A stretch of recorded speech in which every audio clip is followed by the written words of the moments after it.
years Florida State Prison, and that'll run consecutive to count one.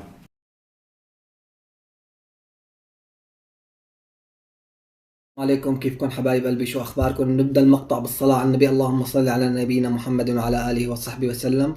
اليوم منتشره قصه هذا الشاب هيرين الأمريكي اللي انحكم عليه 24 سنه، اللي ضرب مرة هي وبنتها. رح اعرض لكم مقطع فيديو صغير عن الشاب وردة فعله بالمحكمه. All right, good evening everyone. Is the state ready to proceed? Yes, Your Honor. Is the defendant ready to proceed? Yes, Your Honor.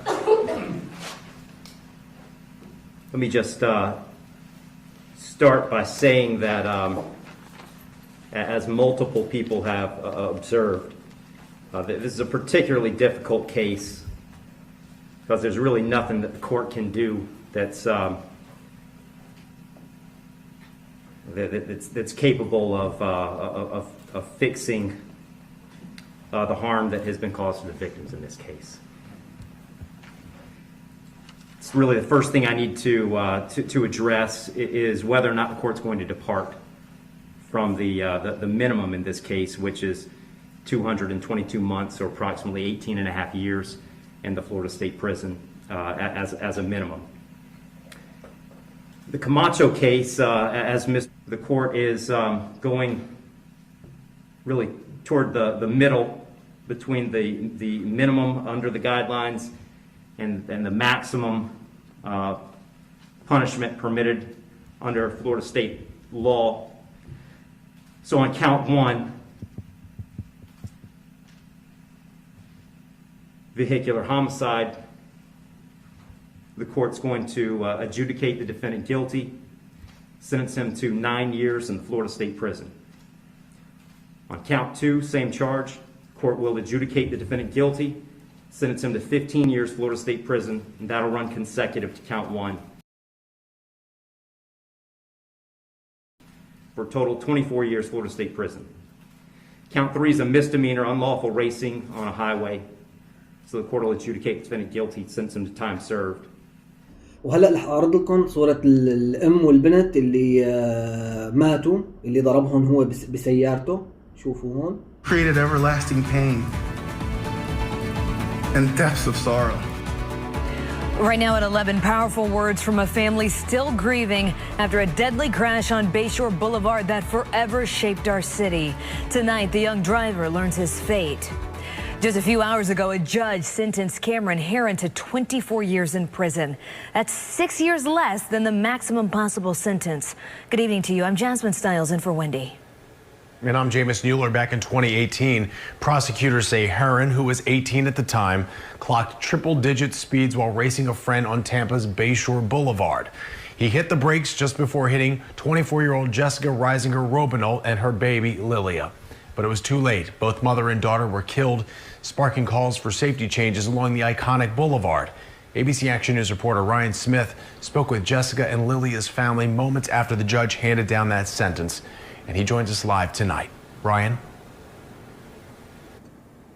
Jessica's husband telling me not long ago as we are leaving court tonight, he hopes Cameron Heirin's 24-year prison sentence serves as a powerful and important reminder to young drivers across the city of Tampa. So on count one. Late Thursday night, a judge sentencing Cameron Heirin to more years in state prison than the 21-year-old has been alive. Because of your existence, 2 beautiful, innocent lives were denied a full life. You eliminated their voices from this earth. A tearful David Robinol wanted the young driver to receive the max sentence, 30 years, 15 for each life taken, his wife Jessica and their baby Lilia. Jessica and Lilia's family now demanding safer streets in the city of Tampa. I have so many great... Using their loved ones' deaths as a motivator, calling for change. They say this case's impacts will be felt far beyond the courtroom. Your city is only as safe as your streets. And so long as street racing is alive and thriving, your lives remain in danger. Prosecutors say Heirin's Mustang topped 100 miles per hour that day in May 2018, a reckless few seconds that will carry lifelong consequences. اخواني مثل ما شفتوا هذا صورة الشاب وصورة الام والبنت اللي ضربهن الشاب. هلا هذا الشاب هيك كانت ردة فعله على الحكم اللي حكموا عليه القاضي. اخواني هذا الشاب اسمه كاميرون هيرين، تمام. هو شاب امريكي من عائلة غنية كتير وعمره 21 سنة. كان عم يتسابق مع اخوه بالسيارة، كان عم يقوم بمناوبة، يعني عم يتسلى، عم يتسابق هو واخوه بالسيارة، من غير قصد اصطدم بمرة هي وبنتها بالطريق، فماتوا دغري الام وبنتها. وهو عائلته كتير غنية وإلهم معارف، بيعرفوا كتير مسؤولين بأمريكا، بس ما قدروا يفيدوه بشي، والقاضي حكم عليه 24 سنة بالحبس، وما رح يطلع من الحبس ليصير عمره 45 سنة. بس بسبب دعوات بنات سوريا، اللي كتير بنات سوريا دعوا له انه الله يفرج همه وزعلوا عليه وكذا، بسبب زعلهم خفضوا له الحكم ل 12 سنة. فهلا بسببكم يا بنات سوريا الشاب رح ينحكم 12 سنة بس. الله يجزيكم الخير يا رب.